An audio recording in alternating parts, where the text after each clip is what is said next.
Reading with your kids. Hola, ni hao, konnichiwa, assalamu alaikum, shalom, mahaba, moni muli wanji, namaste, jambo, bienvenidos. Hi, my name is Jedley, and this is the Reading with Your Kids podcast, an iHeartRadio Best Kids and Family Podcast Award nominee. We are so delighted and so thankful that you're joining us in our mission to help families grow closer together through reading. Please be sure to subscribe to the show on the iHeartRadio app, on Apple Podcasts, Amazon Music, Spotify, Stitcher Radio, wherever you find your podcasts. We're really excited. Our guest today is Jon Klassen. He is here to celebrate the rock from the sky. Before we invite Jon into the studio, we want to celebrate some of the great things that are coming to the Reading with Your Kids podcast in the next few weeks. We're really excited. We're excited about all our guests, but some of them are really kind of popping out to us. On March 26th, my birthday, Andrea Williams will be here. She's going to be celebrating baseball's leading lady, Effa Manley, and the rise and fall of the Negro Leagues. It is a fascinating conversation. Perfect way to end the Women's History Month here on the show.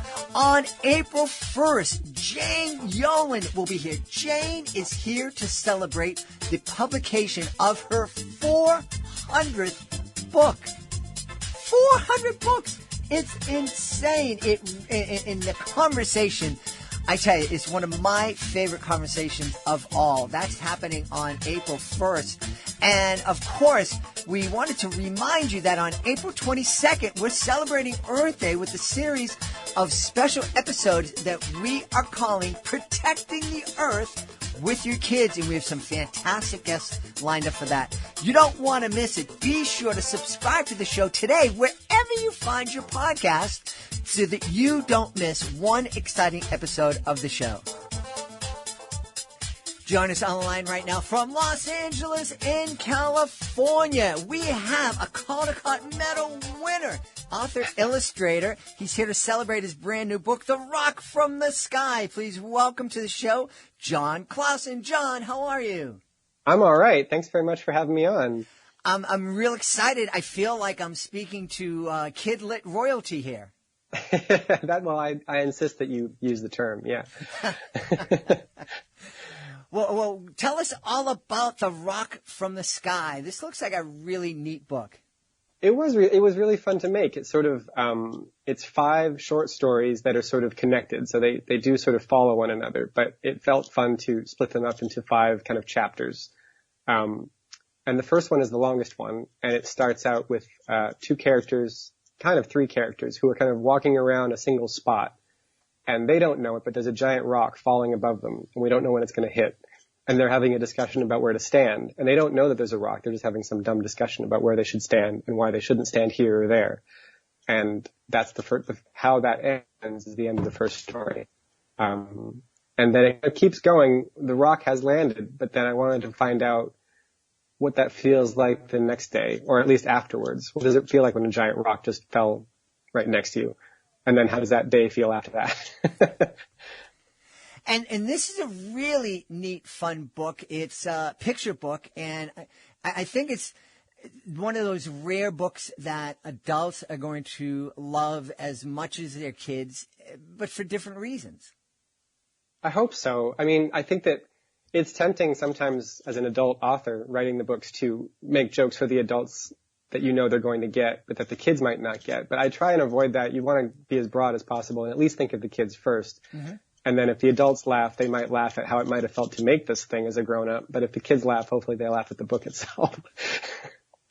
You know, as I was looking at the preview, the first thing that jumped into my mind, which gives you an idea of how warped my mind is, was Godzilla meets Bambi. Yeah. Okay. Just that, I can see the correlation. You know, you get this ominous thing that's coming and no one's aware of it. And that was one of the funniest short films I've ever seen in my life. It's not far out from the whole Godzilla idea, though, because I think, like, I've been getting more and more interested in the idea of, like, the problem of the book being like almost impersonal, or like doesn't necessarily have an agenda, or you know what I mean? Like it's just a rock. It's going to do what it's going to do. The same as Godzilla. He just wanders out of the ocean, just sort of ready to lay waste to everything, but there's no talking to him. You can't reason with that. You just have to do. And I think I'm attracted to that because that's how the world increasingly feels, is like these things that are going to happen that we have to kind of live our lives around, but we're not in a position really to understand them completely. Well, that's certainly something that we're all living through right now.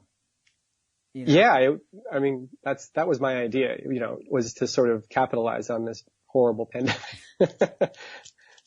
One of the things that we've been encouraging... it wasn't, by the way, I have to say, that wasn't the idea. This book was finished 2 years ago. So.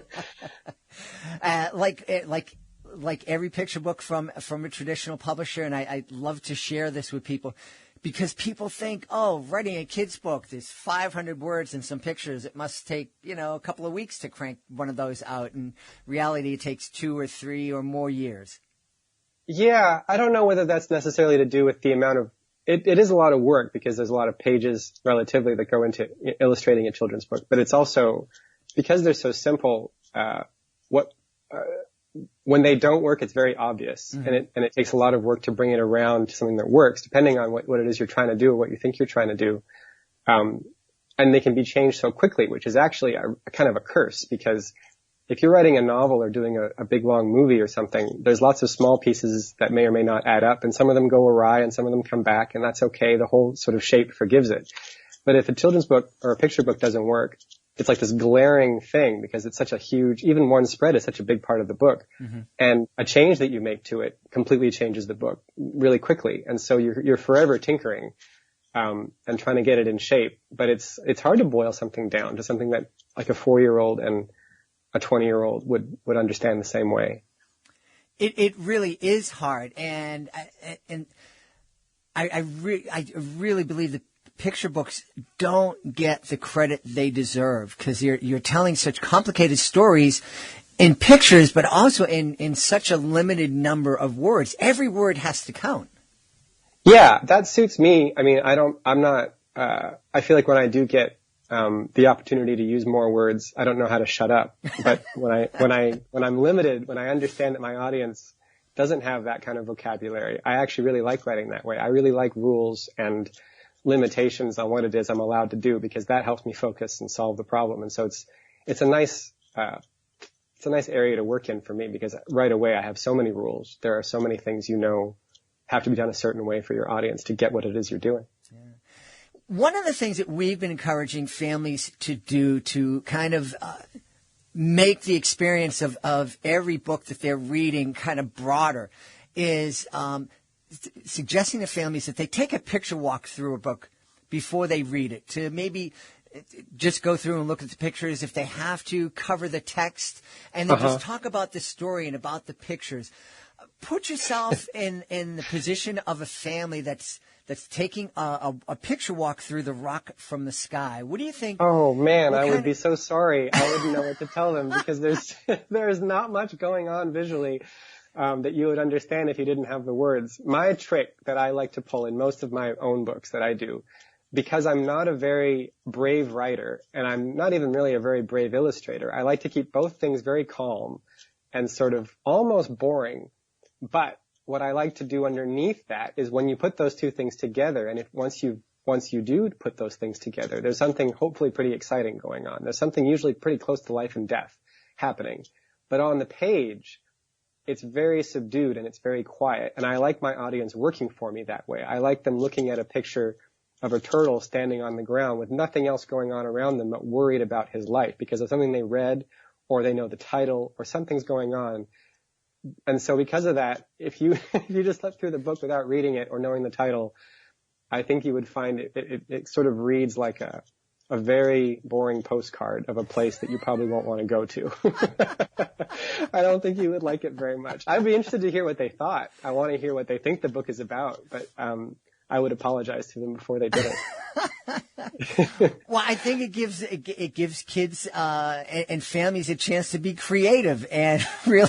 Well, yeah, I would think that it's really instructive to do that, to find out how much you are putting together yourself and what you are getting out of the thing. I think the same interesting thing could be done by just reading the text and not seeing the pictures for this one. Is what do you think is going on? Because you wouldn't get it either. You have to do both things, and that's what makes picture books so much fun, is that it needs the reader. It doesn't exist on its own. Yeah. Is that something that you're aware of, that the words and the pictures really do have to work together as you're creating? Yeah. For me, they do, because as I say, I'm not, it gets boring if that doesn't happen too. Because if you think about picture books and the illustrations in them, if someone gives me a text and it says, something like, Frank was driving his blue car down a hill, my illustration for that is going to be Frank driving a blue car down a hill. But that's super boring because you already know that. You read that. Mm-hmm. And so you could be saying something different, cut out half of those words, just saying Frank was having a bad day, and then put Frank driving a blue car down a hill. And now you're putting those two things together. What's Frank's bad day? Or Frank was driving his least favorite color of car. Now you're going to look at the picture to find out what Frank's least favorite color is. And so those two things are working together, but they're also getting me off the hook as both a writer and an illustrator, because if you read that whole first bit I said and then look at all you're looking for the illustration is how well I drew Frank driving his blue car down a hill. Mm-hmm. Well, how good is this illustration? It's sitting here. We already know all the information, so now let's judge how good an illustration it is. And I don't need that kind of pressure. And so if I remove the information from the text, now you're looking at the text for information. You're not necessarily judging it on how great an artist I am. You just need more information. And that's a different way of looking at a picture. And I'm much more relaxed as someone informing the viewer rather than someone blowing them away with how great a drawer I am, because I'm not that great a drawer. Now, is that something that you learned in art class, or is it something that experience taught you? No, it's experience and just fear. It's just terror of being judged and terror of failing at your job. You really want to do the thing that you can do well. You want to mask the things you can't do or don't think you could do, and not necessarily avoid them forever, but at least make a project that doesn't showcase those things because you don't want to do them. And so all of these books and these projects are basically the negative space around the things you're too scared or don't think you want to do. And the story and the artwork and the writing all comes out of that. Hopefully it feels cohesive. By the end, it doesn't look like a bunch of cheats. But I'm very conscious of doing a bunch of thinking before I draw or write anything. You're getting out of your own way for a year before you are brave enough to walk out onto the tightrope and actually make the thing. I'm wondering, when you walk out onto that tightrope, are you thinking first as a writer who is then going to illustrate the story, or as an illustrator that's going to write, or are you actually thinking with both parts of your brain as you start? You're thinking of both. I write first because the drawings aren't that complicated. The complicated part about the drawings is sort of the action of them. If some guy can't come in from the left or the right because of whatever you've done, that's complicated, but it won't be complicated to draw, so I'm not worried about it. But writing is I've been drawing for longer than I've been writing, and so I have a way of tackling a drawing if it's not working. If I don't like how the colors are, if the drawing is any good, I can sort of open up the hood on that and tinker with it, and I know what to do, sort of. But with writing, it's a very big mystery to me, and if something doesn't go well in the writing, I don't know how to fix it. I don't know where it went wrong, and I just sort of have to stop and start again. And so it's better to get the writing out of the way and feel like that's sounding good and working well before I can relax and do the drawing, which is sort of more fun. Not more fun, but just easier for me. So I'm wondering, at the end of the day, when the project is finished, and you look at it, you said that the illustrations are fun, and do you draw? As you're looking at the text, is that where you get the pride from? It's like, look, that's my text. I wrote that. It's pride if it works. It's like if the whole book is working and you don't know if it works, because page by page, you could have a great page. You could have your favorite page that has all these beautiful pieces of the drawing and the text sounds beautiful and everything. But books are a sequential medium. It's like a comic or a movie where you could have a beautiful shot in a movie of a great sunset and a plane coming over, whatever sort of majestic idea you have. But if the movie's no good, no one really cares if that's the greatest picture they've ever seen. They want to be moved by the sequence of events that led to that. And so a spread on its own, you really have to watch out that you're not getting romanced by a spread on its own or a page of its own. You have to be proud of the way the thing is working collectively and you have to, that means just rereading it over and over again, just going through it like an audience would and making sure that those things are landing the way you want them to. Yeah. I'm wondering, did you start your career as an illustrator and then get the courage to start writing? I started my career in animation. I went to school for animation, and I don't like animating specifically, like the actual act of animating a character. I'm no good at it. I don't have the patience, and I don't have I can't draw that well. But I really like set design. I ended up in set design for animation, doing background design or set, depending on the movie, design illustration for the films, which I like a lot. That's a lot of planning in the background, but you're not you're not doing performances exactly. And then I was working on movies for about 5 or 6 years, maybe 7 years. And I started doing books in the evening as just sort of a side job, to try it out. And I liked it so much right away. There was so much about it that fit my sensibilities and what I was beginning to enjoy drawing and thinking about. And so, I started doing it all the time and, illustrating other people's at first. And then a couple of years into that, it just makes a lot of sense to try it on your own if you can. And that was, I Want My Hat Back. That was my first book. Yeah, I was going to say that is, you have lots of accolades for the hat, your hat trilogy. Can you tell us a little bit about that? The Hat Trilogy? Yeah, well, the first book is about a bear who has lost his hat, or at least it's gone. He doesn't say he lost it. And then it's kind of a dialogue between him and other animals, looking for it. And one of the animals is wearing a hat, but in the text doesn't admit to it and even goes so far as to say he wouldn't steal a hat, even though that wasn't part of the question. And the bear realizes it at the end that he's seen this hat in the course of this book and goes back and eats the rabbit, even though we don't see that. We sort of skip over it. It's implied, and later on the bear lies in the same way that the rabbit had lied about eating the rabbit.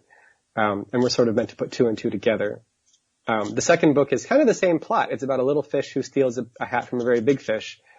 But it ends more ambiguously. I think the pessimists among us think that he is also eaten, but we don't have any proof of that, so I can't say for sure.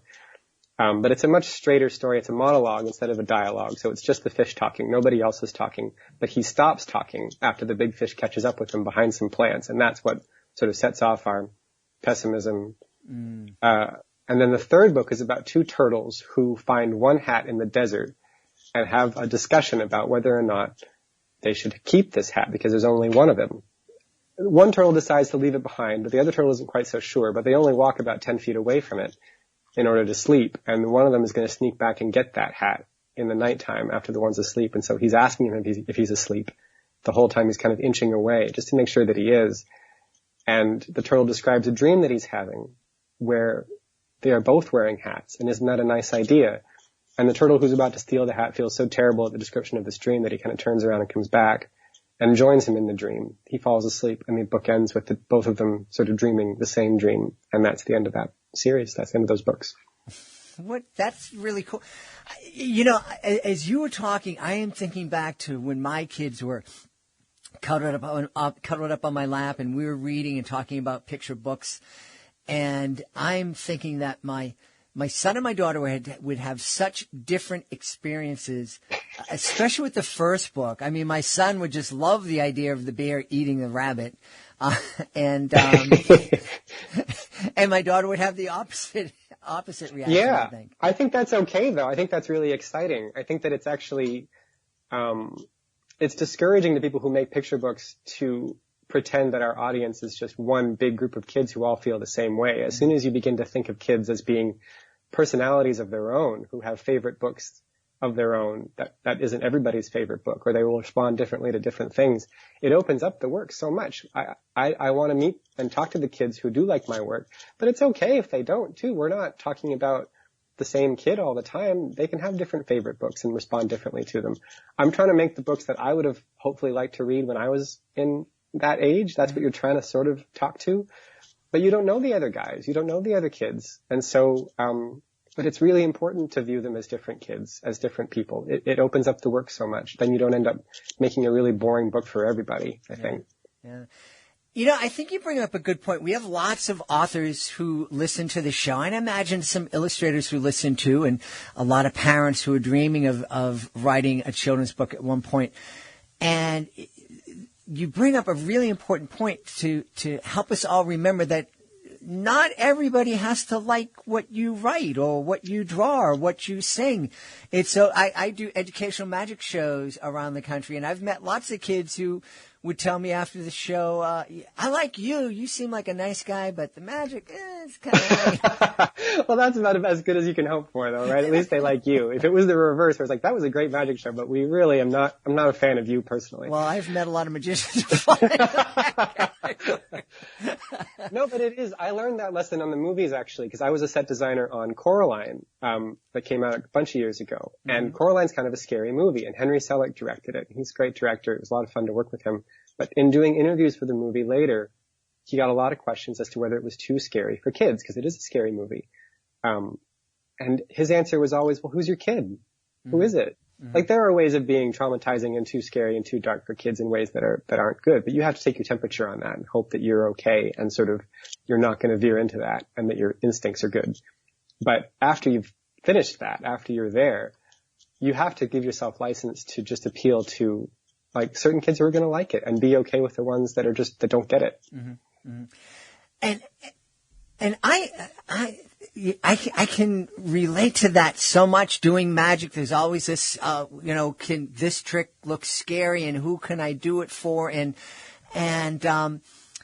especially when you're talking about a movie or a book, parents, it's kind of on us to pick up the book and read it and preview it if we think it's something might traumatize our kids and scare them.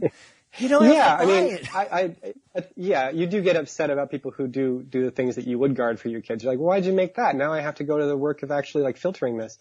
I think that I've been surprised that, because I'm a dad now too, and we have two little guys.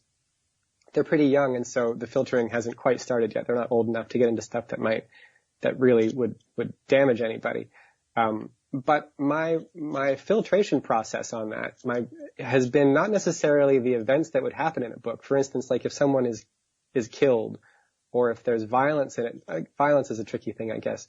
But it's more like how it's presented. If you are presented with a scary story, but you're told it in a way that feels safe, you can take your audience a lot of places if you tonally take care of them. If you, in the telling of the story, if you really are with them and you really want to say like, look, we'll hold your hand through this and we're going to do this exciting story or whatever it is. If I don't trust them as storytellers, that's way more dangerous to me than whatever events might happen in the book. Because if you feel slippery, if you don't feel like you can trust how they're telling you the story or what's about to happen, if it feels unstable, that I recoil from and I don't want to sort of expose them to because it feels weird. You don't know where you are. Does that make any sense? It's kind of vague, but like that's been my reaction is like I'm much more aware of tone than I am of what happens in a story. Yeah. Yeah. No, absolutely. I agree. I think it's real important.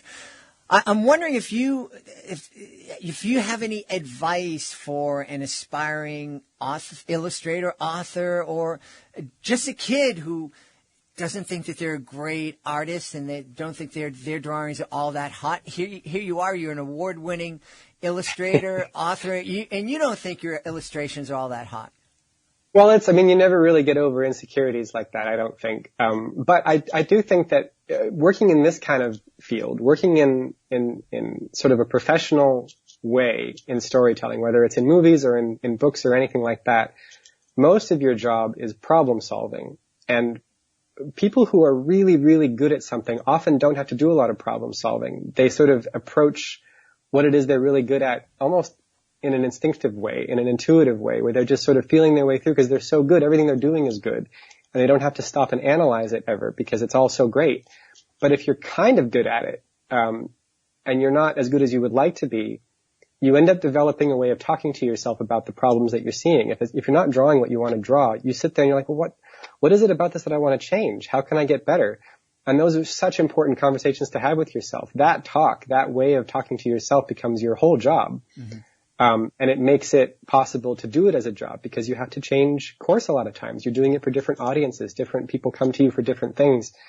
And you start by that conversation. And if someone comes to you from the New York Times asking for an editorial illustration, you have to sit and figure out what that means versus doing a picture book for children or doing a set design for a film.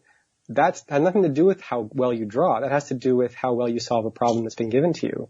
And those are really different skills. And you can think your way out of those things much easier than you can talent your way out of those things. And so I wouldn't worry about, skills get better as you do them. You just keep drawing or keep doing what you're interested in. Those things will get better just by virtue of doing them.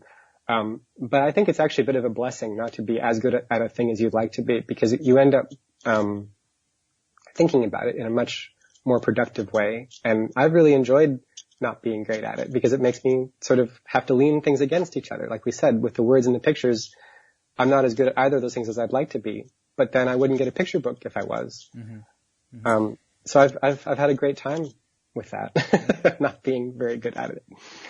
Well, I'm really happy you shared that because now I can see myself as being greatly blessed. And, that is the feeling. You do come away with that. After a while, you're like, oh, I'm pretty lucky because I had to solve that instead of just, talent my way through it. Mm-hmm. Well, I know, all kidding aside, as I look back and think to myself that I've been able to make a living as a professional magician for 35 years and realize that there are 10-year-olds out there who've already forgotten more magic than I'll ever be able to learn in my lifetime. I feel really blessed. And so. Right. And that's the thing is that there's always people coming up. I've met tons of kids who will draw better than me. They can do it better. And it's the ones that can tell stories really well that I really get threatened by. Then you really start to think, okay, it's time to compete with you. But the drawers, I don't worry about so much because it's like, maybe I could write a better story, but then you can't. So it's, comparison that's another bit of advice is that you're never going to get anywhere comparing it. But hopefully you're weird enough in yourself that you make something that no one else could make because they're just not weird that way. Yeah. Well, I want to challenge the listeners to two things. First, I want to challenge you to pick up The Rock from the Sky and take that picture walkthrough that we were talking about earlier. And then in the comments, let us know what you think. I think that John would be very interested to think what you and your kids thought about looking at his pictures without knowing the story.